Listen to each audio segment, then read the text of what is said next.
You know, a single morning can change the world forever. Today, we're diving into one of those moments, the attack on Pearl Harbor. It's an event that didn't just shatter the peace, it awakened a sleeping giant. So let's go there. December 7th, 1941. It's just before 8 in the morning in Hawaii. A quiet, peaceful Sunday that's about to be torn apart. This is the moment where history just holds its breath. There were no alarms, no declarations of war, just chaos. A sudden, deafening roar of destruction. In the blink of an eye, a tranquil naval base became a fiery, twisted battleground. But how? How could this have happened so completely by surprise? Well, to really get the shock of it, we need to rewind the clock just a few hours and get inside the mindset of America at the time.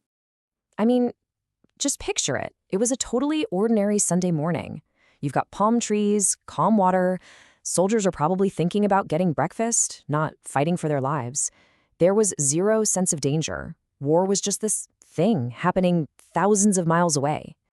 And this is where things get really chilling. You see this huge gap between what people believed and what was actually happening. The American belief was, hey, we're safe. We've got two giant oceans protecting us. Pearl Harbor, it's a fortress. But the reality was, Japan saw the U.S. Navy as a major obstacle and was meticulously planning a devastating knockout punch. So let's jump back into the attack itself. Because those first few moments of confusion, they turned into pure, undeniable horror really, really fast. Can you even imagine that?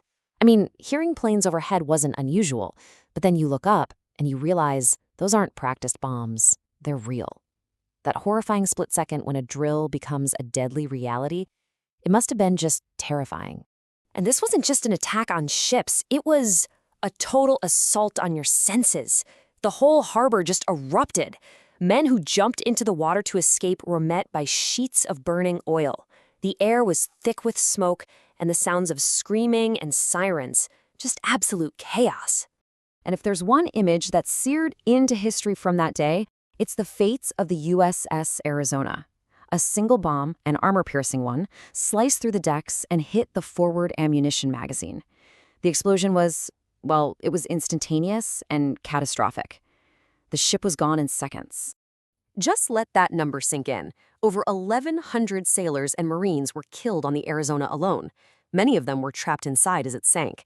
To this day, it's the single greatest loss of life on any ship in the history of the U.S. Navy. So let's step back from the explosions and the strategy for a second and talk about the people. The devastating aftermath, sure, but also the incredible stories of heroism that came out of those flames. Because even in the middle of all that terror, people fought back. You had mechanics and cooks grabbing rifles, sailors risking their own lives to pull their buddies out of burning water. This quote really says it all. This incredible sense of duty just took over. But that heroism couldn't stop the inevitable. When the smoke finally cleared, the numbers told a really grim story. More than 2,400 Americans were killed. A huge chunk of the Pacific Fleet was either at the bottom of the harbor or severely damaged. The scale of it all was just immense. The actual attack was over in less than 2 hours. But the political shockwave? Oh, that was just getting started, and it would change the entire world. Let's look at how the nation reacted. As the news started crackling over radios across the country, that sense of safety was just gone, shattered. Disbelief turned into shock, and that shock turned into real fear. I mean, if they could hit Hawaii, who's next? California? The very next day, President Franklin D. Roosevelt stood before Congress and just gave voice to the entire nation's outrage. And this one line, this single phrase, became one of the most famous in American history. It perfectly captured that feeling of betrayal and a new, steely resolve. And things moved fast, really fast. You have the attack on Sunday, FDR's speech on Monday, and then a near unanimous vote in Congress to declare war. Just like that, America's time sitting on the sidelines was over. The nation was at war. Okay, and this is where the story takes its biggest, most ironic turn. Let's dig into Japan's massive strategic miscalculation and the unbelievable consequences that nobody saw coming. See, Japan thought a single crushing blow would scare America, break its spirit, and force it to the negotiating table. They could not have been more wrong. Instead of breaking the country, the attack united it with a single, furious purpose. Its industrial power just roared to life. And that really sums it all up, doesn't it? America went from an isolationist nation watching the war from afar to a central player leading the charge. The attack on Pearl Harbor didn't cripple the United States. It unleashed it. So why do we still talk about this so much today? Because it's this incredibly powerful lesson from history. It's a warning that peace is fragile, that you can't take it for granted, and that it can be shattered in a single morning.